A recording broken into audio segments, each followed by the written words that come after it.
मंडळी नमस्कार. खिला शेतकरी परिवारमध्ये आपल्या सर्वांचं स्वागत आहे. या महाराष्ट्रातून सगळ्यांना एक प्रश्न पडतो की राजमळगे सिद्धापूर खाणीबद्दलच का धडपडतो किंवा सिद्धापूर खानच का किंवा तांडूरचा राजाच का. तर मंडळी याचं सविस्तर उत्तर मी देतोय. लक्षपूर्वक ऐका की सिद्धापूर खान म्हटलं की जवळ्याला काशीपुरी यांच्याकडे जो बैल होता तर वारलेला बैल, ते चिन्ह किंवा ती इमेज किंवा ती इमारत किंवा ती नजारा लक्षात येतो आपल्या डोळ्यासमोर. मधल्या आदल्या बैलांचं डोक्यात लवकर कोणाचेच येत नाही, त्याच बैलाचं येतं. कुठला? जो जवळच्या काशीद गुरुजींकडं शेवट झाला त्या बैलाचा. तर तो बैल सिद्धापुरातून गेला. सिद्धापूरच्या आधी गिरगावमध्ये होता. गिरगावच्या आधी बैल होता इकडं तेलगाव, भीमा तेलगावला होता. मग भीमा तेलगावच्या आधी बैल त्याच भागात होता. तर असा हा त्या बैलाचा प्रवास होता. आणि सिद्धापूर नाव हे त्या बैलानं जास्त वास्तव स्वरूपात गाजवलं होतं, म्हणून हे सिद्धापूर नाव पडलं. आणि सिद्धापूर भागामध्ये जास्त करून चर्चा झाल्या, म्हणून ती सिद्धापूर खान त्या बैलापासून चालू झाली. तर मंडळी त्या बैलाचे जे अवयव होते किंवा त्या बैलाचं जे स्वरूप होतं, त्या बैलाची जी डरकाळी होती, त्या बैलाचा आखीवृत्तीपणा होता, त्या बैलाचा जो कोरीवपणा होता, ती सगळी इमेज डोळ्यासमोर ठेवून सिद्धापूर खान हे डोक्यात प्रत्येकाच्या येतं. कोणाला वाटू योग्य किंवा अयोग्य, खरं वाटू खोटं वाटू, पण हे सत्य आहे. कडू आहे मात्र, कारण का जे आपण योग्य सांगतो ते कडू असतं आणि कडू वाटतं माणसाला, पण त्यातच सत्यता असते. तर म्हणजे त्यानंतर त्या बैलाचं स्वरूप, त्या बैलाचं रूप हे पुढं कुठेतरी जन्माला यावं, कोणाच्या तर गाईच्या पोटी जन्माला यावं, तर त्यासाठी तो बैल उपलब्ध असावा लागतो. तर तो बैल उपलब्ध नव्हता. मात्र ते आता वंशावळ आपल्याला घ्यायची आहे पुढं, हा एक माझ्या डोक्यात उद्देश होता. आणि अभ्यास म्हणून मी त्या गोष्टीवर भर दिला होता. आणि त्या बैलाची बैल कोणकोणत्या ठिकाणी चालू आहेत याचा अभ्यास करत करत शोध घेत घेत मला एक बैलाचा शोध लागला. त्यानंतर अशा बैलाचा शोध लागला की त्याच्या पोटी जन्मलेला बिराजदार यांचा बैल, तो बिराजदार यांचा बैलसुद्धा सिद्धापूरमध्ये होता.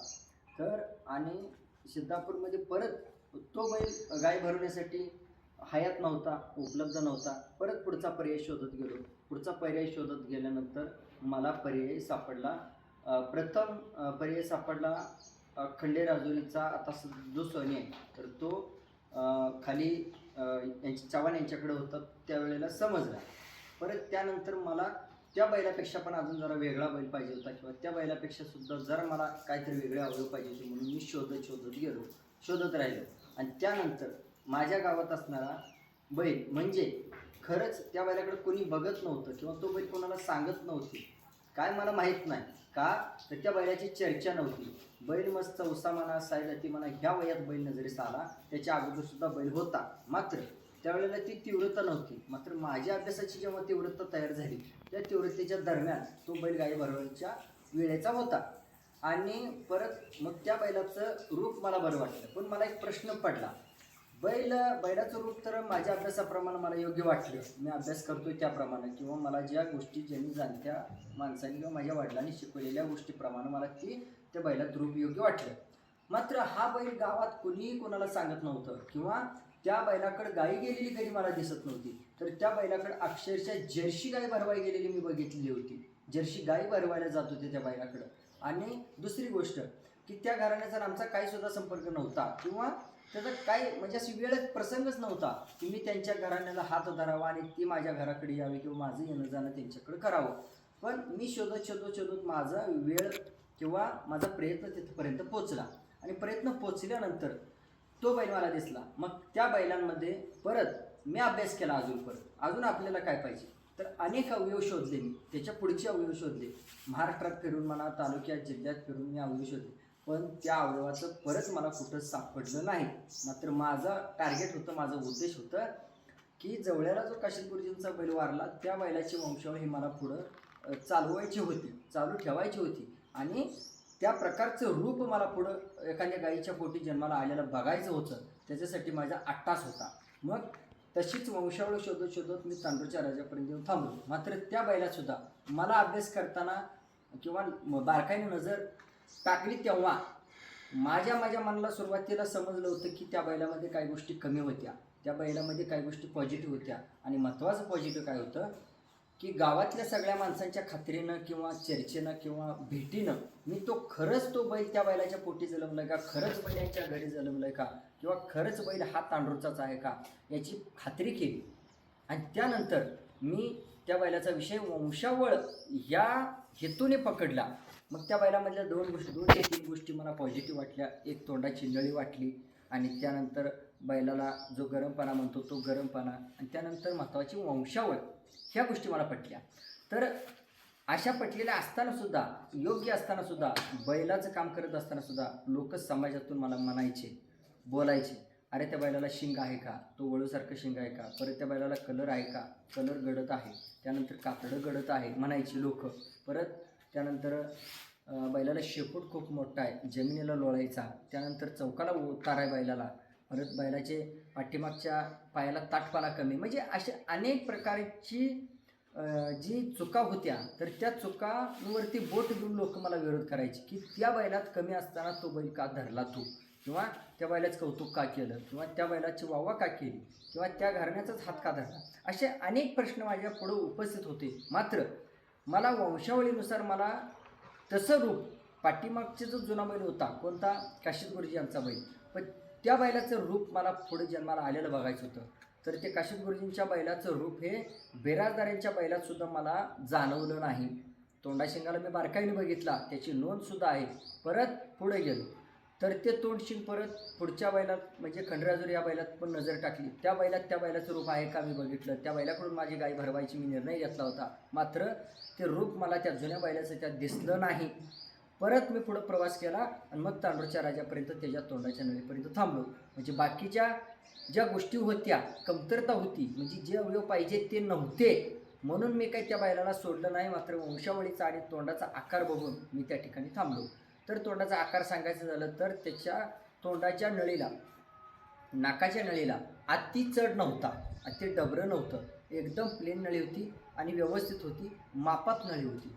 आणि कपाळसुद्धा मापात होतं, अरुंद कपाळ होतं. त्या कपाळातल्या शिरासुद्धा अशा अति चढ नव्हत्या, पुढं नव्हत्या, अशा मापात होत्या. खाली जेवढ्या कर्वमध्ये पाहिजे ते तेवढ्या कर्वमध्ये होत्या. आणि शिंगाची लांबी आणि शिंगातला अंतर पण चांगला होता. फक्त एवढंच की त्याची शिंग पाठीमागं जाऊन उलट्या पेळाचा बैल असं म्हणायचे त्या बैलाला. पण मला पॉझिटिव्ह गोष्ट ती आवडलेली होती. कोणती, की वंशावळ आणि तोंडाची नळी. तर मला तो वंशावळीसाठी बैल योग्य वाटला आणि तो वंशावळीचा बैल मला भरवून पाठीमागं त्याच्या तांडूरच्या राजाच्या आजोबाचं रूप मला पुढे घेऊन यायचं होतं. स्टॉप.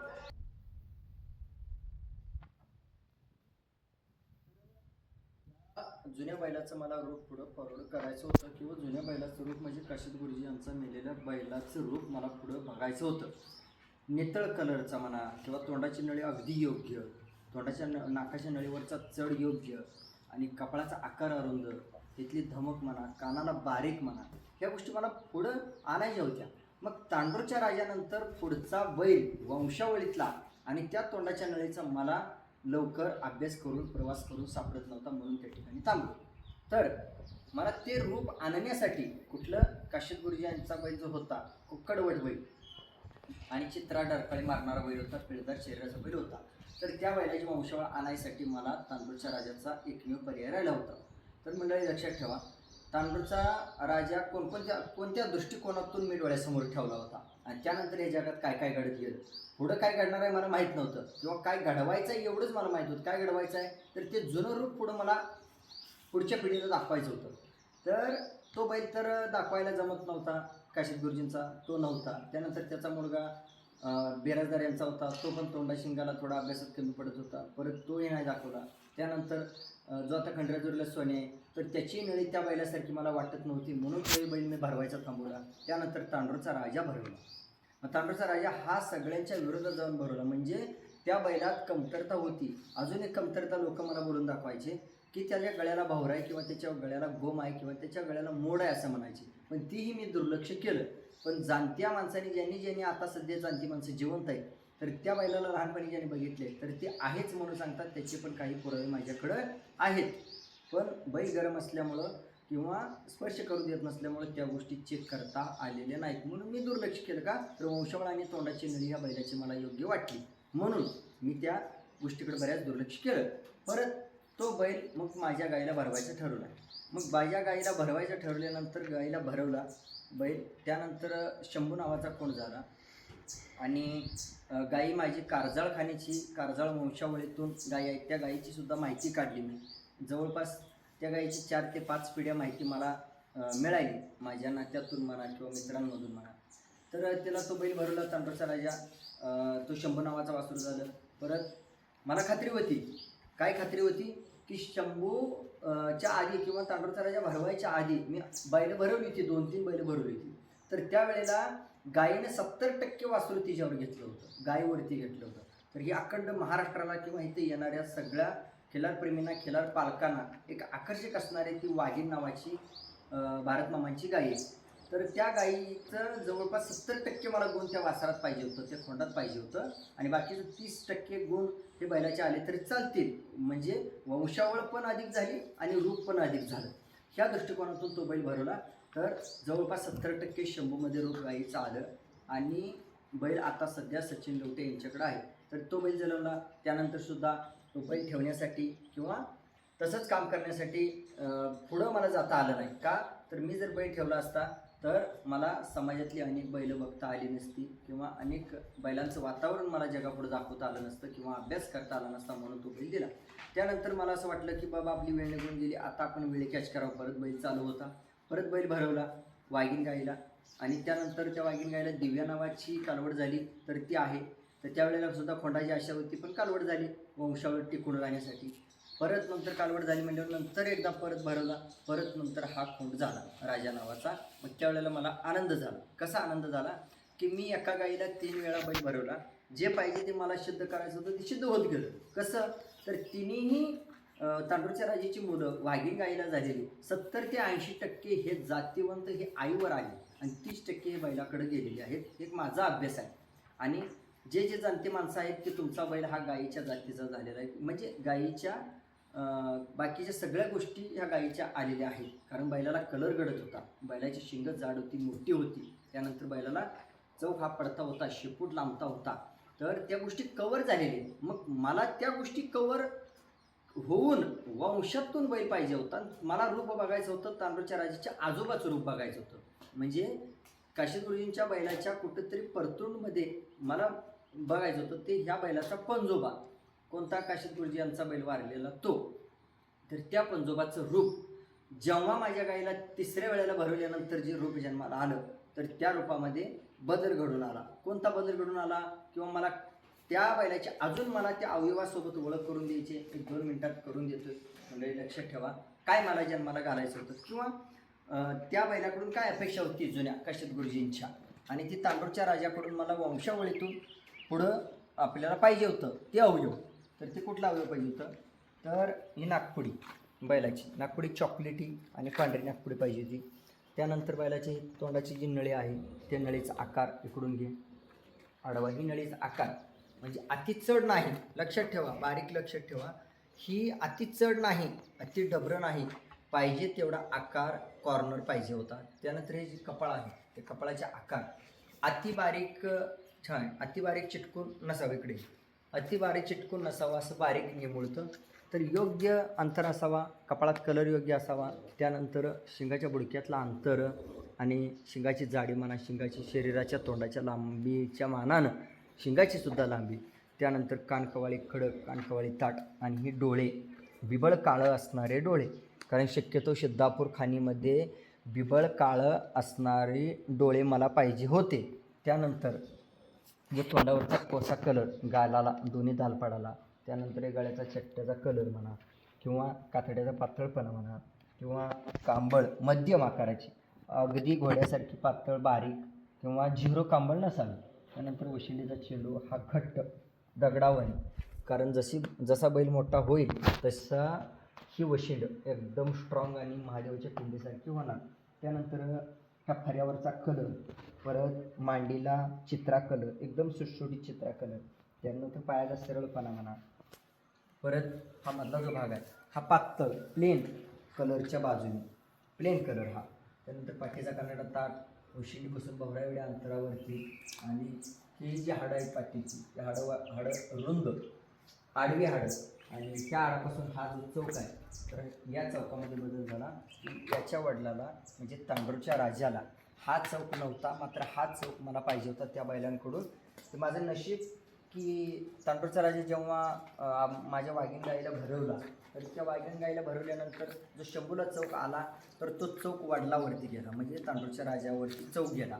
तो चौक आईवर आला नव्हता. हे अखंड महाराष्ट्राला माहिती आहे किंवा मलाही माहिती आहे किंवा बैल मालकाला माहिती आहे. मला कोणाला नावं ठेवायचं नाही किंवा खिजवायचं नाही. फक्त माझा अभ्यास पुढं सिद्ध कसा झाला का न झाला, कोणत्या गोष्टीत सिद्ध झाला हे मी दाखवतोय. तर हा चौक आणि या चौकातला शेपूट आणि शेपूट पातळ आणि गुडघ्यापर्यंत शेपूट गोंडा आणि काळा गोंडा. त्यानंतर पायाला जो कर्व म्हणतो, मांडीचा कर्व म्हणा, हा कर्व खूप महत्त्वाचा आहे, अंडकोश म्हणा. आणि परत मांड्याला हे फऱ्याला हा कलर असणं सुद्धा खूप महत्त्वाचं आहे. आणि परत पलीकडच्या बाजूला जसा कलर आहे फेंट कोसा, तसाच या बाजूला सुद्धा फेंट कलर आहे. आणि परत त्या पायाला सुद्धा मांडीला कलर आहे, म्हणजे चारी बाजूनी चारी ठिकाणी व्यवस्थित जिथल्या तिथं कलर असणारा हे रूप आहे. त्यानंतर नक्या पायाच्या एकदम चिटकून आणि काळ्या नक्या. परत नंतर ही मानाची लांबी म्हणा किंवा मानाचा बारकावा म्हणा, ह्या शरीराला शोभण्यासारखा, वशिंडीला शोभण्यासारखा. त्यानंतर त्या कानगड्याच्या खाली जे चित्रा कलर आहे किंवा गळ्याला कलर आहे हे सुटसुटीत आकर्षक कलर आहे. हा आकर्षक कलर, हा सुटसुटीत कलर माणसं शोधतायत आणि कलरला पैसे द्यायला बरेच उत्सुक आहेत, पण सिद्धापूर खाणीमध्ये हा सुटसुटीत व्यवस्थित चित्राकोसा कलर आपल्याला कोणाला बघायला मिळत नाही. तर त्यानंतर जी हे शरीर आहे घोड्यासारखं किंवा पिळदार शरीर म्हणा किंवा कपडाचा आकार म्हणा, हे सगळे अवयव हे कुठेतरी कोणाच्या तरी जातिवंत गायीला, एखाद्या शेतकऱ्याच्या गायीला जन्माला यावे आणि कमीत कमी माझासुद्धा प्रयत्न असावा, माझीसुद्धा गाय भरवावी, म्हणून त्या प्रयत्नाच्या अनुषंगाने तांडूरचा राजा हा माझ्या हातून हायलाईट झाला. का तर मला ते जुन्या बैलाचं रूप पुढं बघायचं होतं, म्हणून तांडूरच्या राजाचा विषय मी घेतला. हा क्लिअर कट हा माझा उद्देश ज्या वेळेला सिद्ध झाला, साध्य होण्यासाठी सुद्धा तुम्ही कधी विचारा बैल मालकाला, पाठीमागं विचारा नाही माझ्या तोंडासमोर विचारा की अमुक अमक्याच्या गाईला वासरू झाल्यानंतर आपण जाऊया किंवा आपण बघायचं आहे, तिथंपर्यंत पोहोचायचं आहे. आणि ज्यांच्या घरी जायचं माझं बोलणं झालं होतं, त्यांचं कॉल रेकॉर्डिंगसुद्धा आहे, पण जातं आलं नाही. का तर मी घर सोडून जायचो. तुम्हाला अख्ख्या महाराष्ट्राला माहिती आहे मी घर सोडून जातोय, मला गोष्ट एखादी सिद्ध करायची, पण तांडूरच्या राजाच्या मालकाकडून त्या पद्धतीने तो प्रतिसाद भेटला नाही जाण्याचा आणि ती गोष्ट मांडण्याचा. का तर आपल्या गायीपेक्षा अजून कोणाच्या गायीला त्या क्वालिटीचं वासरू, म्हणजे कुठल्या क्वालिटीचं वासरू की जुन्या बैलाच्या रूपातलं वासरू आणि वंशावळीतलं वासरू हे जन्माला आले का मला बघायचं होतं. मला तांडूरच्या राजाचं डिक्टो वासरू जन्माला घालायचं नव्हतं, कारण प्रत्येकाचा आता गैरसमज आहे. का तर कोणीतरी कष्ट केल्यावर, कोणीतरी राबल्यावर, कोणीतरी खर्च केल्यावर, कोणीतरी अनुभव मांडल्यानंतर असं वाटतं की माणसाला तो हिंद केसरी झाला नाही. ती हिंद केसरी होण्यासाठी किंवा हिंद केसरीच्या पोटी हिंद केसरी येण्यासाठी कोणते अवयव पाहिजेत आपल्याला आणि कोणती रचना पाहिजे याचा बारकाईने विचार केल्यावर तुम्हाला समजेल. मला तो काशीद गुरुजी जवळ यांच्याकडे नेलेल्या बैलाचं रूप मला बघायचं होतं, म्हणून नशिबानं कोणाच्या तर गायीच्या पोटी जन्माला येईल म्हणून मी वाट बघत होतो. आणि ते रूप तिसऱ्या वेळे भारत मामा यांच्या वाघीण या गायीच्या पोटी जन्माला आलेलं आहे आणि ते वर्णनासहित मी तुम्हाला दाखवलंय. आणि कोणाला शंका असेल, प्रश्न असेल तरी वास्तव पद्धतीने समोर येऊ शकता आणि समोर आल्यानंतर त्या गोष्टी तुम्ही सिद्ध करून घेऊ शकता. आणि तुम्हाला जर जमत नसेल तर या तांडूर गावातून, सिद्धापूर गावातून, तालुक्यातून किंवा त्या बैलाचा संपर्क कोणत्या ठिकाणी होता, बैल कुठं कोणत्या ठिकाणी किती दिवस होता, तर अशा अनेक लोकांच्या मुलाखती घेतलेल्या आहेत. आणि त्यानंतर त्या जुन्या थैल्या बैलाचे फोटोसुद्धा मी मिळवायचा प्रयत्न केलेला आहे आणि ते फोटो मिळवलेले आहेत. आणि हा शिंगाचा आकार सिद्धापूर खाणीतून पाहिजे होता, हे कान बारीक मला ते सिद्धापूर खाणीतून पाहिजे होती. ही कपाळाचा चढ हा चढ अति असा नसावा वर उचलून, आणि इथं सुद्धा अति चढ नसावा किंवा इथे डबरं नसावं, ह्या गोष्टी मला सिद्ध करायच्या त्या. म्हणून माझ्या गायीच्या पोटी मी 3 वेळा बैल भरवला. पहिल्या वेळेला खोंड झाला, शंभू झाला, दुसऱ्या वेळेला झाली दिव्या झाली, तरी मी हारलो नाही. तिसऱ्या वेळेला मग भरवला. मग चौथ्या वेळेला सुद्धा मला भरवायचा होता. त्यावेळेला बैल गाई भरण्यासाठी बंद होता. माझ्या डोळ्यासमोर त्याचे प्रॉब्लेम चालू झाले होते किंवा माझ्या डोळ्यासमोर तो गाई काढत नव्हता. म्हणून परत आलेल्या लोकांचा त्रास वाचावा किंवा आता आपण जाहिरात केली लोक येणार म्हणून मी त्याला आजारी आहे आणि थोडा काळ बंद आहे म्हणून ते सुद्धा मी जाहीर केलेली पोस्ट आहे. मात्र ती बैल मालकाला आवडलेली नव्हती. बैल मालकाला गैरसमज झाला आणि त्यानंतर त्यांनी परत थोडं आपदत शब्दात त्यांनी गाई काढायचा प्रयत्न केला आणि परत त्यांनी स्वतः इतर चॅनलवाल्यांना बोलून इतर मीडियाला बोलून तर त्यामध्ये ते व्यक्त झाले की बैल हा आजारी आहे आणि गाय काढण्यासाठी बंद आहे म्हणून त्यावेळी त्या ठिकाणी व्यक्त झाले. आणि परत विचारणाऱ्या लोकांना किंवा मला सुद्धा गाय भरवायची होती परत एकदा, तर मी विचारलं त्यावेळेला एक 15 दिवसात चालू होईल, महिन्याभरात चालू होईल, त्यांच्या परीने त्यांची ट्रीटमेंट चालू होते. पण मी माझ्या परीने मी ट्रीटमेंट करण्यासाठी ज्यावेळेला तयारी दाखवली त्यावेळेला सुद्धा त्यांच्याकडून प्रतिसाद भेटलेला नाही. ही एक माझ्या आयुष्यात बैलाच्या पाठीमागे एक खंत राहिली की बैल नीट करण्यासाठी मी धडपडलो. मात्र त्या धडपडीचा अर्थ वेगळा घेतला, गैरसमज करून घेतले त्यांनी. काय घेतलं त्यांच्या जीवाला माहीत. पण ट्रीटमेंटसाठी मला परवानगी त्यावेळेला भेटली नाही का, तर ते उपस्थितच नव्हते. ज्या वेळेला मी डॉक्टर बोलवले किंवा ट्रीटमेंट करायची मी तयारी दाखवली, डॉक्टर त्यांच्या गोठ्यात आले त्यावेळेला ते त्या घरात गोठ्यात उपलब्ध नव्हते. मग अगोदर सूचनाही दिल्या होत्या. परत त्यानंतर दुसरी वेळसुद्धा मी घडवून आणली होती, त्यावेळेला ती घडली नाही. तर हे एक दुर्दैव म्हणायचं की दुरुस्तीसाठी किंवा ट्रीटमेंटसाठी किंवा त्याला जगवण्यासाठी मी प्रयत्न केला पण तो प्रयत्न समजून आला नाही. मात्र तो बैल एक्सपायर झाल्यानंतर किंवा मेल्यानंतर ह्या गोष्टी सिद्ध झाल्या की खिलार शेतकरी शान परिवारनं राजाचा विषय एक वेगळा ध्येय डोक्यात ठेवून धरला होता आणि त्यानंतर मेल्यानंतर काही लोकांनी त्याचा अर्थ हा वेगळा घेतला. तर तो अर्थ वेगळा नसून एकमेव आहे की जुन्या बैलाच्या वंशावळीतून ते वंशावळ मला पुढं आणायची होती, ते रूप मला पुढं आणायचं होतं आणि ते टिकवायचं होतं. तर सिद्धापूर खाणीतून जे अवयव मला एखाद्या गाईच्या पोटी जन्माला यावं असं वाटत होतं, तर त्या प्रयत्नासाठी मी आटापिटा करत होतो. ते प्रयत्न किती दिवस करणार यासाठी परमेश्वरानं सुद्धा माझ्याकडे लक्ष दिलं असं मला वाटतं किंवा परमेश्वरसुद्धा माझ्या पाठीमागं आहे. तर ते जन्माला आल्यानंतर आणि त्यानंतर बैलसुद्धा सेवा देण्यासाठी थांबला गेला काही अडचणीमुळं. आणि त्यानंतर हे रोग जन्माला आलं की ज्या कलरमध्ये पाहिजे त्या, ज्या शरीराला पाहिजे त्या, ज्या फाउंडेशनला पाहिजे त्या, ज्या वशीचं पाहिजे त्या, ज्या शिंगाच्या आकाराचं पाहिजे त्या आणि ज्या कानाचं पाहिजे ते, ज्या तोंडाचं पाहिजे ते, ज्या कपाळाचं पाहिजे होतं, ज्या कलरचं पाहिजे होतं, ज्या नजरेचं पाहिजे होतं, ज्या धाटीचं पाहिजे होतं, ज्या धमकचं पाहिजे होतं, वाढत्या वयाला चढतं रोग हे गाईला जन्मल्यानंतर मी वाक्य टाकलं होतं त्यावेळेला. तर हे वाक्य सुरुवातीला खोटं वाटलं प्रत्येकाला.